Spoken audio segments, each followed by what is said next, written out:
우크라이나와 카자흐스탄이 심상치 않습니다. 얼마 전 러시아와 우크라이나 사이에 전쟁 소문이 있었고요. 지금 카자흐스탄은 대규모 시위가 벌어지고 있으면서 수많은 사람이 죽었고 또 러시아 특수부대가 투입되어 있는 상황입니다. 전 세계가 지금 우크라이나와 카자흐스탄에 집중하고 있지만요. 우리가 작년을 돌아보면 우리의 관심은 온통 미얀마에 쏠려 있었습니다. 미얀마를 위해서 기도합시다 이렇게 말한 지가 얼마 된 것 같지 않습니다. 뉴스에서 다루지 않을 뿐이지 미얀마에서는 계속 무고한 사람이 죽어나가고 있고요. 또 젊은 사람들은 반군에 편입되어서 정부군과 전투 준비를 하고 있습니다. 여기만이 아닙니다. 아프가니스탄 역시 심각합니다. 코로나 바이러스를 빼면 세상이 평화로운 것처럼, 평온한 것처럼 보이지만 전혀 그렇지 않습니다. 이것이 우리가 살아가는 세상 모습입니다. 어떻게 사람이 사람을 죽이고요, 나라끼리 전쟁을 벌이는 일을 빈번하게 벌일 수 있고 또 일어날 수 있을까요? 그래서 어떤 사람은 범죄형 인간은 따로 있고 그것은 부모로부터 타고난 죄 유전자 때문이다 그렇게 말하기도 합니다. 그렇다면 오늘 성경에 나오는 가인과 아벨을 과연 어떻게 설명할 수 있겠습니까?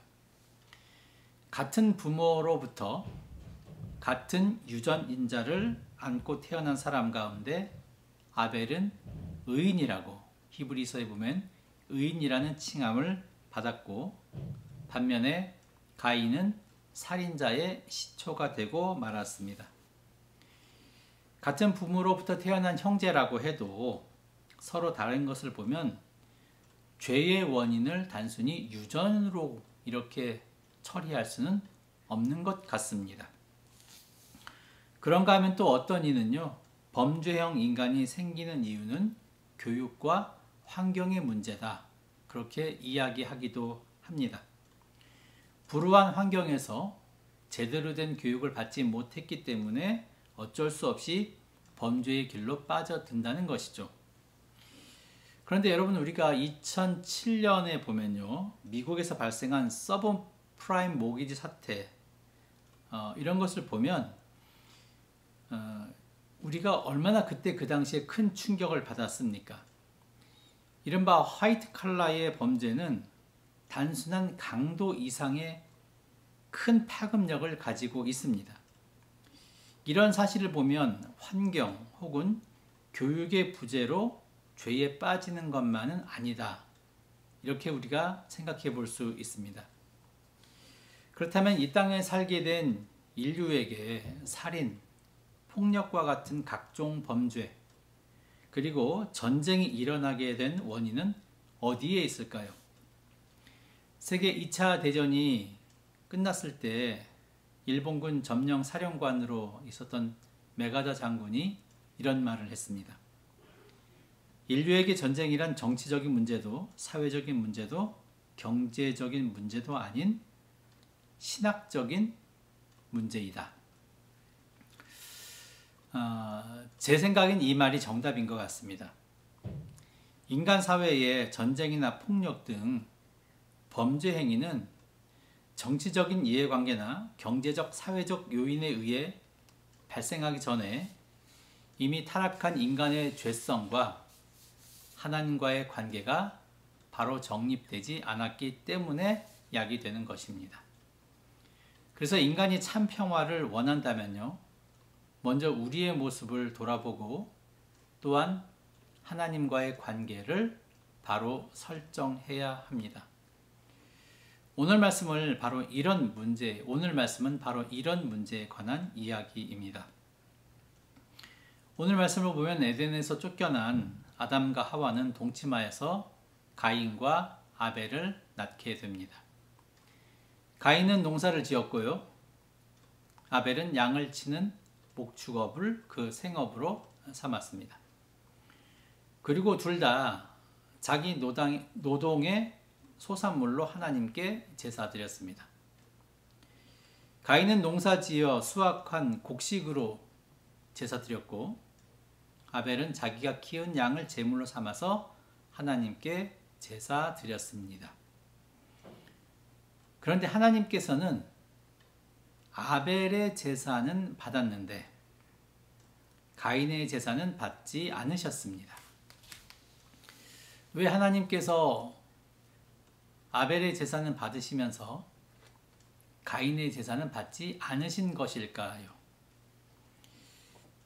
하나님께서 한 사람의 제사를 받았지만 다른 한 사람의 제사를 받지 않았기에 급기야 인류 최초의 살인이 발생하고 말았습니다.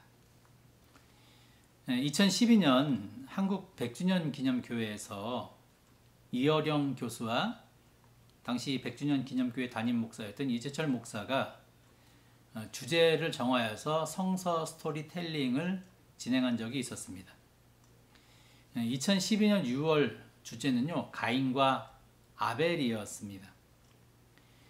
이어령 교수는 문화 인류학적 관점으로, 그리고 이재철 목사는 신학적 관점을 통한 가인을 생각해 보았습니다. 여기에서 이어령 교수는 왜 하나님이 가인의 제사를 받지 않았는지에 대한 문제를 제기합니다. 하나님이 스테이크를 더 좋아하는 것도 아닐 테고, 창세기 17장에 보면 이렇게 전합니다. 아담에게 이르시되 내가 내 아내의 말을 듣고 내가 내게 먹지 말라 한 나무의 열매를 먹었은즉 땅은 너로 말미암아 저주를 받고 너는 내 평생에 수고하여야 그 소산을 먹으리라. 자, 여기에 보면요, 죄를 범한 인간은 앞으로 땅에 수고를 해야 하고요, 그리고 땅에서 난 소산을 먹는다, 이렇게 나와 있습니다. 이 말을 보면요, 가인은 곡식으로 제사를 드린 것은 하나님 말씀에 딱 들어맞습니다. 그런데도 하나님은 가인의 제사를 받지 않습니다. 이어령 교수가 왜 가인의 제사를 받지 않으셨는지 나름대로 해석을 했는데요, 이어령 교수는 가인은 농사를 지어 곡물을 제물로 드렸고 아벨은 목축을 해서 살찐 양을 제물로 드렸을 때 하나님은 그들을 똑같이 받지 않으시고 아벨의 것만 받으셨다면서 제물의 차이만 있었을 뿐인데 하나님은 왜 형제를 차별했느냐, 이렇게 의문을 제기했습니다. 그러니까 이어령 교수가 기독교에 대해서 반감을 가지고 이런 이야기를 한 게 아니라요, 이분이 이제 세례를 받고 이제 예수를 믿기 시작하면서, 그러면서 또 신자의 눈으로 성경을 읽다 보니까 이 가인과 아벨이 잘못하면 세상 사람들에게 오해받기 딱 좋기 때문에 내가 이 문제를 좀 해결해 보았으면 좋겠다 라는 관점으로 이제 이 문제를 던진 것입니다. 이제 그러면서 이어령 교수는 가인과 아벨의 제물에 초점을 맞춥니다. 그러면서 뭐라고 얘기하냐면요, 농경과 목축을 대립시킨 것은 아벨은 피를 흘리는 희생물을 바치고 가인은 희생이 없는 제물을 드린 것을 의미한다. 계속해서요, 제사를 드릴 때에도 가인은 자신이 죄인임을 몰랐다. 희생과 뉘우침 없이 제물을 드리니 하나님이 받지 않으신 것이다, 이렇게 설명했습니다. 그러면서 아벨을 죽이고 하나님의 죄를 지적하니 그제야 비로소 죄를 깨달은 가인이 뉘우치고 용서를 구할 때 하나님께서 생명표를 주셨다, 이렇게 얘기하면서요, 죄값을 알고 뉘우치며 희생할 때 하나님의 용서가 있다. 예수가 희생함으로 구원을 이룬 신약이 이 흐름과 맞다고 덧붙였습니다. 결국 요지는 무엇이냐면 피의 희생 제사가 있어야 한다, 바로 여기에 있습니다.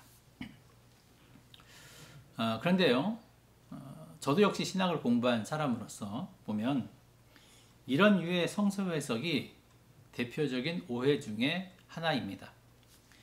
왜 그런가 하면 피의 희생 제사는 모세의 율법을 통해서 비로소 구체화되었고 그 이전에는 하나님께서 인간에게 짐승을 잡아 제사 드리라고 세세하게 명령하신 적이 없기 때문에 그렇습니다. 노아 홍수 이후에 땅에 아무것도 없을 때 그때는 어쩔 수 없이 짐승을 잡아서 예배를 드리기는 했습니다. 그리고 육식도 보면은 노아 홍수 이후에나 허락된 것이었습니다. 오늘 말씀 상황은 아담이 선악과를 따먹고 에덴 동산에서 쫓겨난 상태에서 처음으로 자식 낳고 농사 짓고 같이 키우며 살기 시작한 때로 아직 재물에 대한 구체적인 교훈이 없던 때인데 제사에 대해 아무런 교훈이나 가르침이 없이 어느 재물은 받고 어느 재물은 받지 않는다. 그러면 이것은 여러분 불공평한 처사가 되는 것이죠. 뿐만 아니라 가인은 농부이기에 농사지어서 그 농산물로 하나님께 제사 드리는 것이 당연한데 자기가 갖고 있지도 않은 가축으로 제사를 드려야 한다면 가인은 이것을 어떻게 구할 수가 있겠습니까? 하나님은 공의의 하나님이십니다. 결코 처음부터 아벨은 사랑하시고 가인은 미워하셔서 아벨의 제물은 받으시고 가인의 제물은 거절하신 하나님이 아니십니다. 그리고 하나님이 빵보다 밥보다 고기를 좋아한다는 생각은 성서적이 아닙니다. 인간이나 먹는 것에 관심이 있는 것이지 하나님에게 여러분 먹는 것이 관심이 있겠습니까? 그러면 왜 하나님은 가인의 제사는 받지 않고 아벨의 제사를 받으셨을까요? 자, 그 대담에서 있던 이재철 목사의 얘기를 들어보겠습니다. 예배는 신 앞에서 인간이 죽고 내 대신에 제물을 죽여 바치는 것을 의미한다. 이는 내 생각과 뜻, 마음은 다 죽고 제사 드리는 대상만 남게 하는 것이다. 이렇게 이야기하면서요, 이 사건은 제사 드리는 중심의 문제였다. 이렇게 지적했습니다. 제사에서 하나님께 제물을 드린다는 것은 내 대신 제물을 하나님께 드리는 것입니다. 원래는 내가 죽어야 하는 게 맞죠. 그런데 내가 죽지 않고 제물을 대신 희생시키는 것입니다. 그렇다면 제사 드리는 사람은요, 내 생각, 내 뜻이 죽어야 맞습니다. 그런데 가인을 보면 하나님께서 자신의 제사를 받지 않았다고 하면서 하나님께 화를 냅니다. 여러분, 제사를 드리면서 내가 죽은 존재입니다. 그런데 그 죽은 존재가 어떻게 화를 낼 수 있겠습니까? 즉 기분 나빠했다는 것은 이재철 목사님의 얘기에 따르면 결국 나와 하나님은, 즉 가인과 하나님은 동격이라는 생각이 있었기 때문에 그렇다는 것입니다. 이재철 목사의 이야기는 결국 하나님은 가인과 아벨의 그런 중심을 확인하셨고 그들 예배를 받을지 말지 판정하셨다는 것입니다. 제가 보는 하나님께서 아벨의 제사를 받은 이유를 한번 말씀드려 보겠습니다. 우리가 왜 하나님이 가인의 제사를 거부하셨는지 알기 위해서 꼭 알아야만 하는 것이 있습니다. 아벨은 가인과 제사를 드리기 전부터 이미 정기적으로 계속해서 하나님께 제물을 드렸다는 것입니다. 하지만 가인은 아벨처럼 꾸준히 하나님께 제물을 드리지 않았습니다. 여러분, 이 내용 성경에 있습니까, 없습니까? 예? 성경에 있습니까, 없습니까? 성경에 있습니다. 성경을 잘 아시는 분이 어디에 나옵니까? 당연히 이렇게 물어보겠죠. 한글 성경에 나타나 있지 않기 때문에요. 어디에 있습니까? 물으면 신학교육, 특히나 히브리어, 성서 히브리어를 제대로 공부하지 않은 사람은 알 수 없습니다. 창세기 4장 3절 하반부와요. 그리고 4절 상반부를 한번 차례로 히브리어 원문으로 좀 보도록 하겠습니다. 참고로 히브리어는 오른쪽에서 왼쪽으로 읽는 겁니다. 우리와 정반대로 읽게 되는 것이죠. 자, 제가 동사는 빨간색으로 했고요. 그리고 주어는 파란색으로 이렇게 처리를 했습니다. 그러면 4장 3절 하반절에 보면요. 바, 야베, 카인 이렇게 얘기했습니다. 드렸다, 카인이 이렇게 되어 있고요. 창세기 4장 4절 상반절을 보면 버 헤벨 그리고 헤벨이 그러니까 아벨이죠. 그리고 아벨이 헤비 이렇게 이야기하면서 드렸다 이렇게 되어 있습니다. 3절 문장은요. 드렸다 카인이 이렇게 동사가 먼저 나온 후에 주어가 나옵니다. 반면에 4절은 접속사 그리고가 나오고요. 아벨이 드렸다. 주어가 나온 후에 동사가 나오는 구조입니다. 문장 구조가 차이가 나죠. 3절은 동사 주어, 4절은 주어 동사 순으로 되어 있습니다. 히브리어 문장 구조는 성서를 이해하는 데 매우 중요한 요소 중에 하나입니다.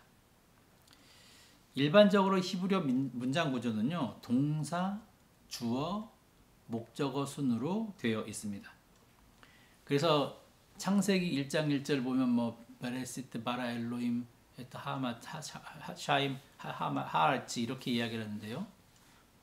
베레시트 이거는 태초에 이 말은 그냥 뭐 부사로 처리할 수 있고요. 바라 창조했다. 엘로힘 하면서 하나님이 그 땅과 그 하늘을 하면서 마찬가지 여기도 보면 동사, 주어, 목적어 아주 일반적인 히브리어 성서의 문장 구조가 나오고 있습니다. 창세기 4장 3절은 히브리어의 이런 일반적 순서를 따라서요. 동사, 주어, 목적어 순으로 되어 있습니다. 하지만 4절 상반절은 주어, 동사, 목적어 순으로 되어 있습니다. 성경에서 동사가 나오는 것이 일반적인데 주어가 먼저 나왔다는 것은요. 의미하는 바가 있다는 말입니다. 히브리어 문법으로 보면요. 동사가 먼저 나오고 주어가 나올 때는요. 일회적인 사건을 이야기합니다. 반대로 주어가 앞에 나오고 동사가 다음에 나오는 경우는 반복의 의미로 해석합니다. 자, 그럼 어떻게 됩니까? 아벨이 제사를 드릴 때 4절에 보면 주어가 먼저 나왔기 때문에 반복의 의미를 담아서 해석하면요. 아벨은 제사를 계속해서 드리고 있었다. 이렇게 되고요. 3절 하반절에 동사가 먼저 나왔기 때문에 일회적인 사건이 되므로 가인은 이때 한번 처음으로 하나님께 예배를 드렸다. 이렇게 해석이 됩니다. 뿐만 아니라 가인이 드린 땅의 소산을요. 히브리어로 민하라고 하는데 그냥 이거는 재물을 일반적으로 얘기할 때 쓰는 말입니다. 하지만 아벨은 베코르를 드렸다고 하면서 히브리어 성서가 이야기하는데 베코르는 땅의 소산이든 가축이든 어떤 드리는 재물이든 간에 가장 처음 난 것, 가장 좋은 것을 의미하는 말입니다. 근데 꼭 많이 좋은 것을 드렸다고 해서 이것이 믿음이 있다, 그렇게 말할 수 없습니다. 마가복음 10장에 보면 예수께서 가난한 과부가 2렙돈을 헌금한 이야기를 말씀하면서 그 어느 누구보다도 많은 예물을 바쳤다, 그렇게 이야기하는 것을 우리가 볼 수 있습니다. 2렙돈은 우리 돈으로 이야기하면 1달러도 안 되는 그런 돈입니다. 인간적인 관점에서 보면요, 예물을 많이 드린 것이 중요한 것이 아니라는 것입니다. 하나님께서 어떻게 보시냐가 중요하다는 것이죠. 창세기 4장 4절에 보면 재물을 받으셨으나 라고 말씀하시는데, 여기서 받았다라는 말은 히브리어로 샤아인데요. 이것은 무엇이냐면 하나님께서 어떤 관점을 가지고 유심히 바라보았다는 뜻이죠. 즉 하나님은 가인과 아벨이 제사를 드릴 때 아무 생각 없이 내가 오늘 뭐 먹고 싶을까? 양을 먹고 싶을까? 아니면 밥을 먹고 싶을까? 여러분, 이런 생각으로 바라보신 것이 아니라 그들이 어떤 삶을 살았는지, 또한 그들이 어떤 마음으로 하나님께 나아오는지를 유심히 그리고 뚫어지게 살펴보았다는 말입니다. 두 형제가 드렸던 제물이 땅의 소산인지 아니면 양의 기름인지가 중요했던 것이 아니라 제사에 대한 태도와 그리고 제물을 드리기 위해서 준비하는 사람의 마음의 문제였습니다. 아벨은 이미 여러 번 제사를 통해서 예배자의 마음이 어떠해야 하는지 알고 있었습니다. 그래서 나름 노하우가 생겨서였는지 모르겠지만 제물을 고를 때 양들을 유심히 지켜보고 제물의 양을 얼마나 많이 할 것인지에 대한 관심을 가졌지만 가인은 그러한 노력이 없었다는 것이죠. 가인의 예배는 하나님을 기쁘게 하는 그런 마음이 없었습니다. 그래서 하나님은 가인의 제사를 받지 않은 것이다, 이렇게 해석할 수 있습니다. 하나님께서 아벨의 제사를 받으신 것은 바로 가인과 아벨의 제물로만 판단한 것이 아니라 그들 신앙의 모습과 아울러 그 중심까지도 보시고 판단하신 결과의 산물입니다. 이것은 단지 두 사람을 비교해서 더 좋은 예물을 받겠다는 의미가 아닙니다. 가인도 비록 제물이 빈약할지라도 그 중심이 바로 서 있다면 하나님은 두 사람의 제사를 다 기뻐 받으셨을 것입니다. 하지만 가인은 제사에 대한 태도와 중심에 문제가 있었습니다. 가인이란 이름의 뜻은요, 획득, 소유, 이런 뜻입니다. 그래서 가인이란 이름의 뜻을 보면 가인이 어떤 인생을 살았는지 우리가 알 수 있습니다. 가인에게 있어서 최고의 목표는요, 소유 획득이란 것처럼 다른 사람보다 더 많이 가지는 것입니다. 그러다 보면 사람은 자신만을 생각하게 되고, 그런 상태에서 하나님께 제사를 드린다고 해도 얼마나 참된 제사를 드렸을까요? 그래서 참된 예배자는 그 기본 자세가 중요합니다. 이재철 목사의 말을 계속 들어보면요, 우리의 예배도 마찬가지다. 하나님을 통해 하나님과의 만남이 있고 하나님의 터치를 받아서 일주일을 사는 것이다. 하나님과 만남이 없는 예배는 종교 의식에 지나지 않으며 일주일 동안 가인으로 살 수밖에 없는 것이다, 이렇게 강조했습니다. 이 말이 무엇입니까? 결국 형식적인 예배 드리는 바로 그 사람이 가인이라는 것이죠.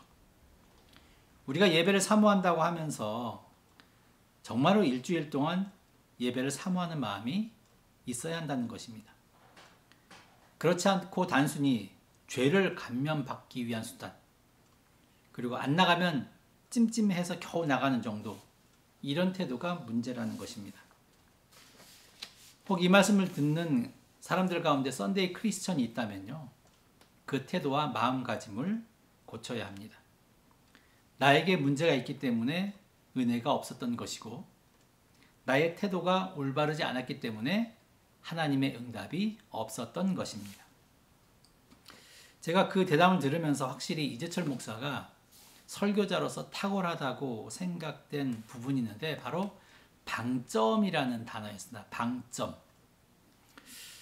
이재철 목사는 가인과 아벨의 제사 이야기에서 하나님이 왜 가인의 제사를 받지 않았느냐에 방점을 두지 말고 5절 가인이 몹시 분하여 안색이 변하니 여기에 두어야 한다. 그렇게 힘주어 말했습니다. 이렇게 말하는 이유가 무엇이냐면요. 바로 인간 우리 대부분이 가인처럼 자기 중심적으로 살고 있기 때문에 그렇다는 것입니다. 여러분 그렇습니다. 지금 이 시대를 보면 다 자기 중심대로 살아가고 있지 않습니까?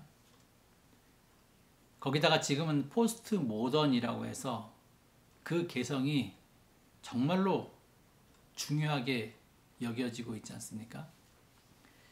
한국을 예로 보면 과거에는 거대 담론이란 것이 있었죠. 조국, 통일. 하지만 지금 20, 30대에게 그런 게 어디 있습니까? 오로지 나부터 이렇게 되고 있는 것이죠. 이렇게 자기 중심대로 살아가고 있는 시대이고요. 그래서 아무리 교회에서 십자가를 바라보면서 내 뜻을 내려놓고 하나님과 그 의를 구하겠다고 하지만 사람은 자기를 부인하기보다는 획득, 소유라는 그 이름처럼 자신을 강화하기 위해서 가인처럼 하나님께 예배드리고 있는 것입니다. 지금 이 시대는 자기 중심대로 살고 있으며 자기를 강화하기 위해서 살아가고 있습니다. 이런 사람을 성경에서는요, 넓은 길로 가는 사람이라고 표현합니다. 이 세상 대부분이 넓은 길로 갑니다. 하나님을 믿는다고 하면서도 자기를 강화하기 위해서 하나님을 쫓고 있는 것입니다. 반면에 지극히 소수만이 좁은 길을 걷습니다. 이들은 항상 비주류가 되고 핍박받고 고통받는데 성경이 주는 약속은 그럼에도 불구하고 하나님의 역사는 그 좁은 길을 걷는 소수의 사람을 통해서 이루어진다는 사실입니다. 소수를 통해서, 작은 자를 통해서, 나사렛 마국간에서 난 자를 통해서, 그리고 미련한 자를 통해서 하나님 나라가 세워지는 것, 이것이 바로 성경의 핵심입니다. 오늘 말씀도 마찬가지입니다. 창세기 3장 17절 아까 우리가 본 말씀에 보면요, 농사가 대세였습니다. 양치는 일은요, 아웃사이더였습니다. 즉 가인은 메인스트림이었고 아벨은 주변부 인생이었습니다. 아벨은 가인에 비하면 작은 자였습니다. 요즘 말로 이야기하면 루저죠. 아벨이나 두 렙돈을 바친 과부의 마음, 저는 한 가지였을 것이라 생각합니다. 그들 마음에는요, 내가 비록 사람의 관심을 받지 못하지만, 내가 좋은 것 많은 것을 가지지 못했지만, 그래도 하나님이라면 내 마음은 아시겠지, 이런 마음으로 하나님께 삶에서 성실히 제사를 드렸습니다. 땅의 소산으로 드리는 것이라면 더 좋겠지만 내가 할 줄 아는 것, 내가 가지고 있는 것이 양밖에 없기 때문에, 두 렙돈밖에 없기 때문에 이것이라도 하는 심정으로 하나님께 제사 드렸을 수 있습니다. 중요한 것은 비주류임에도, 그리고 불확실함에도 불구하고 아벨은 그 제사를 포기하지 않았다는 것입니다. 그리고 그런 과정에서 자기를 부인하는 것이 무엇인지 알게 되었습니다. 그렇기 때문에 히브리서 11장에서 믿음으로 아벨이 제사를 드렸다, 그리고 하나님께서 그 제사를 받았다, 우리에게 그렇게 증언하고 있는 것입니다. 행복이라는 찬양이 있죠. 가사를 보면 화려하지 않아도 정결하게 사는 삶, 가진 것이 적어도 감사하며 사는 삶, 내게 주신 작은 힘 나눠주는 삶이 중요하고 행복하다고 이야기하고 있습니다. 메가더 장군이 전쟁이 신학적인 문제다 이렇게 이야기하면 어려울 것 같지만 여러분 어렵게 생각할 필요 없습니다. 이런 작은 것에서 행복을 느낄 수가 있다면 그리고 하나님이 나의 예배를 받든 받지 않든 내가 죽는 마음으로 그리고 어차피 죽을 인생이기에 죽는 마음으로 하나님께 예배할 수 있다면 그리고 그 삶이 우리 삶에서 계속 이어질 수 있다면 그것이 참된 예배자의 모습입니다. 2022년 시작하면서 예배를 생각해 보았습니다. 예배, 교회에서 참 많이 강조됩니다. 그러나 너무 일상적이고요. 주기적이다 보니까 별 새로움 그리고 하나님을 만나는 체험이 없는 것 같습니다. 그리고 그 의미를 모를 때도 있습니다. 예배는 내가 죽는 것입니다. 자기 부인의 길을 확인하는 과정입니다. 그리고 내 삶 전체 드리는 것입니다. 그렇기 때문에 졸지 않고 말씀 잘 들었다고 오늘 말씀 좋았다고 예배 잘 드렸다고 여러분 생각하지 마시고 예배를 통해서 내가 죽는 경험을 했는지 진정한 하나님과 만남이 있고 내 모든 것을 드렸는지 생각하면서 하나님께서 원하시는 그 길을 걸어가는 저와 여러분이 되기를 소원합니다. 기도하시겠습니다.